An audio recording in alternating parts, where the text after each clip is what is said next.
Eren's philosophy changes a lot during the series. I'm gonna try and retell the story from only his perspective as we figure out how he changes and evolves. I'm gonna divide this in 3 parts, and this is the first one. Enjoy. Hello and welcome to my first analysis. For our first character, we'll pick something a bit heavy and go with Eren Yeager. This part will be from his birth all the way to the end of season 2. Of course, this video will contain spoilers for about all of Attack on Titan, so beware of those. Don't have much to say, so let's get into it. Eren Yeager is born in age 835 to Carla and Grisha Yeager in the southernmost district of Volmaria, Shiganshina. In his childhood, Eren meets Armin, who one day shows him his granddad's book about the outside world, and this sparks Eren and lets him think of the outside world as something that he can obtain and something he really wants to see. After Armin, in age 844, Eren meets Mikasa. Here, he saves her from a band of criminals who are trying to kidnap her. We see how much he truly hates those who take away others' freedom. Of course, it was self-defense, but still, you can see how aggressive he is in killing these people, and also you can see how little regrets or thoughts he gives to the situation. His belief is that they were animals. Just animals pretending to be people that deserved to be killed. After this, we can see a bit of Eren's childhood, and we can see that he always has that same vision, as humanity closed like cattle in the walls, as Titans try to get in and try to kill them. He doesn't just want to survive, he wants to live life on his terms, and those are to leave the walls and see the outside world. As we know, however, in age 845, the Colossal Titan and Armored Titan both break down the walls to Shiganshina and then Volmaria, leading the army of Titans to come in. As many come in, one peculiar one, a smiling Titan, comes in and gets to Eren's house, eating his mother in front of him.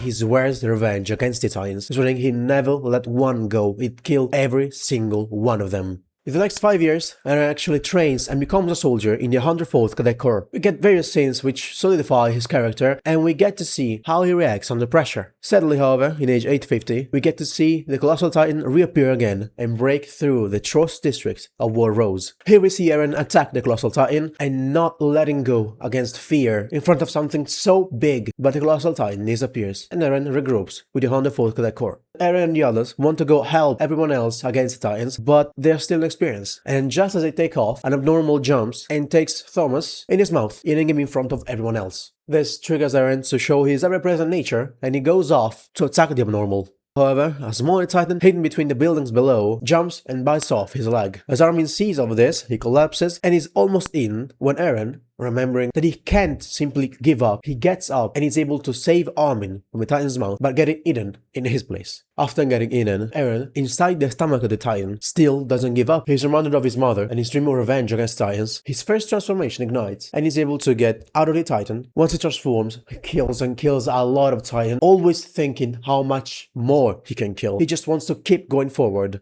until all of them are dead. After he's exhausted, however, getting almost eaten by other Titans, he collapses and comes out. Motionless, sure, but alive. As Eren wakes up, however, we can see that he's surrounded by soldiers and that he's taken as prisoner. He doesn't understand. He doesn't even remember his transformation, but we can see him piecing it together and he despises it. It doesn't last much, but we have a single scene in which he thinks of being like a Titan and we can see that he doesn't want to believe it. They attack, Eren defends with his half-formed Titan, and Eren, showing his trust toward his friends, is able to trust Armin to go out there and actually talk with the garrison, and thanks to Commander Pixis and Armin giving a beautiful speech, he's able to get out of the situation. As Pixis takes Eren atop the walls, we can hear him telling a story about the humans that came before the walls. And in this story, they ask themselves, if a non-human foe were to appear and push humanity almost to extinction, would they then unite to fight this external source? Eren laughs at this because, well, Titans have almost pushed humanity to extinction and they still have infighting in there. After again giving proof of his determination, Eren is given a plan to execute as a Titan, to lift off a giant's boulder and plug the hole in the wall with it. We can hear him thinking that he's the only hope for humanity, but once he transforms, everything goes away. There's no fighting, there's no Titans, there's no boulder, there's no nothing. He's in his house with his mother, his father, and Mikasa. Only Armin is able to take him out of this, trying to make him remember his dream of going outside the walls. The only thing that causes him to react is the outside world and his freedom. Armin asks, why would you, knowing what hell lies beyond the walls, still aim to go toward it? Eren responds with a simple statement, because he was born into this world.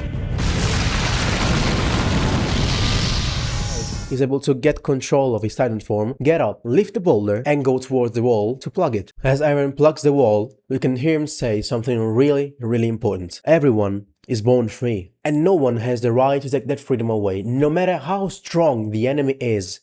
Fight.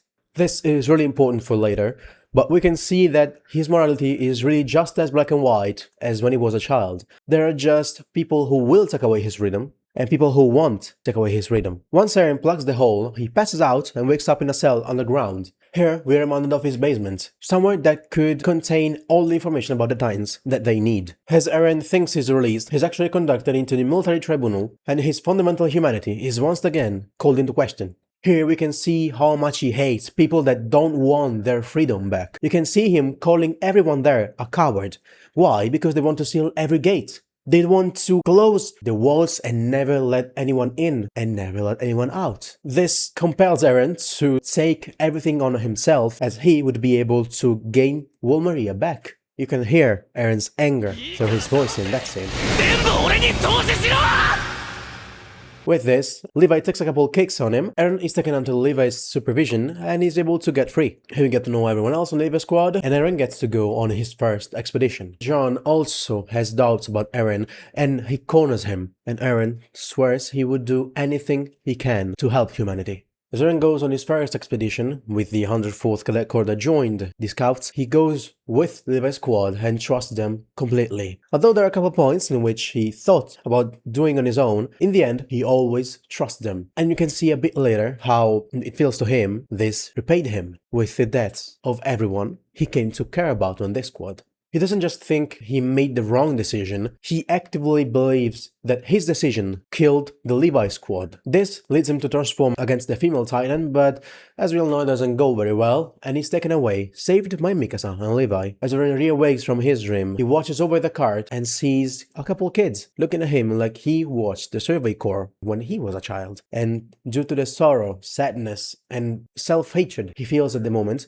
he's not even able to look at them, because he feels like he betrayed humanity. He wasn't able to save the people closest to him, and also he wasn't able to capture an important Titan for humanity. As Eren recuperates from all this, he gets called into a meeting. It is there that he hears that Annie Leonhardt could probably be the female Titan. He can't believe it. It's not possible for her to be a Titan. Not simply because he doesn't think she could do it, because he views Annie as a human. This information requires his head to spin itself and starting to consider Annie as an animal, as someone who takes away people's freedom. Even once he sees Annie transform, he simply can't turn his head around. That's until, in the manga, Mikasa tells him the world is a cruel place. That sometimes, even things that you don't want to believe, that you don't want to do, are the right thing to believe or do.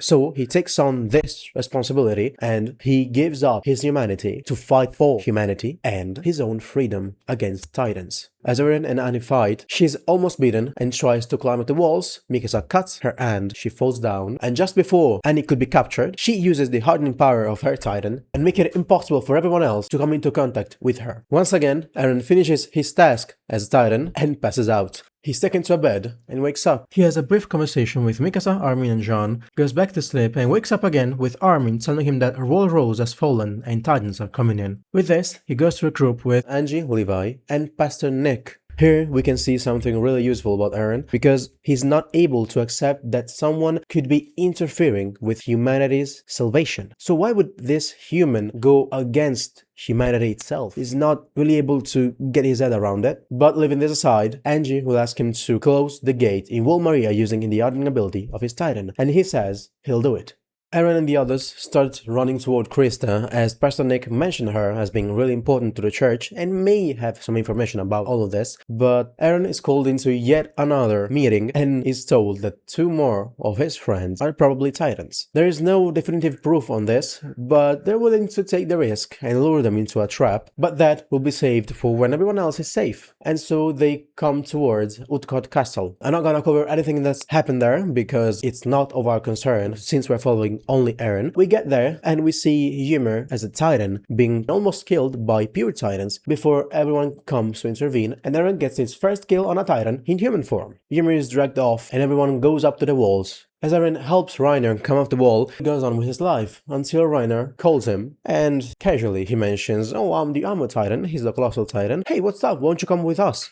At this, Eren shows something that he doesn't really show often. He tries to manipulate Reiner, controlling his own emotions. Of course, there he's probably anxious, angered, everything one could feel, but at the same time, he knows Reiner and Berthold are to be led into a trap underground so they cannot transform. He tells Reiner that he's probably tired and doesn't know what he's saying. This actually almost works, and Reiner is about to get off, but he doesn't. He and Berthold are about to transform where Mikasa intervenes and is able to almost kill both of them, but they transform, take away Eren, and go down the wall. Eren transforms, and we have the fight between the attack and the armored titan. Eren loses due to Berthold coming down the walls as a colossal titan, and Eren is taken away by Reiner and Berthold, who also take away Ymir. Eren wakes up on a branch of the giant trees and is able to conversate a bit with Reiner and Berthold. He is at a complete loss. He doesn't really know where to look, he doesn't know what to do. He's lost. Who is the real enemy? After this, he throws out every emotion that he bottled up beforehand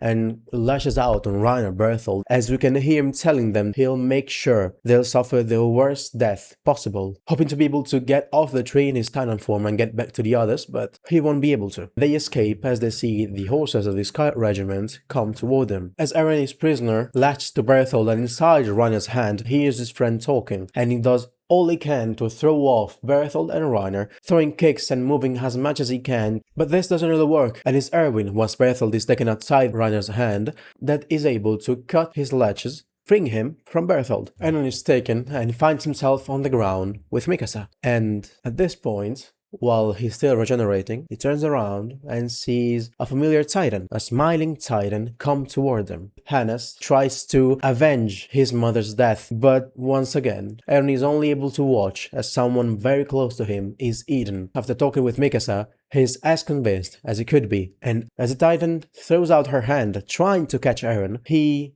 punches it. Normally this wouldn't do much, but in this case, every single pure Titan around starts throwing themselves against the Titan, following Eren's own will to kill the Titan and avenge his mother and Hannes. With his new power acquired, even though Eren doesn't really know what it is yet, he starts to run with Mikasa on his back, and once Reiner tries to follow, Eren looks at him, shouts out, and all pure Titans change focus from the smiling Titan to Reiner and Berthold. This lends enough time to the server call to rescue Eren and get the hell out of there, although with a couple complications. We're still yet to see what this power is and how it can be used. This was the first part. We covered all the way from Eren's birth to the end of Season 2, and I'll be going forward and covering Season 3 Part 1, Part 2, and the episodic Season 4 in a bit. If you like this style of videos in which I recount everything chronologically, instead of going with philosophy first and going backwards, stick around, because I'll bring a lot more of this in the following weeks and months. Hope to see you again soon. To the next video then.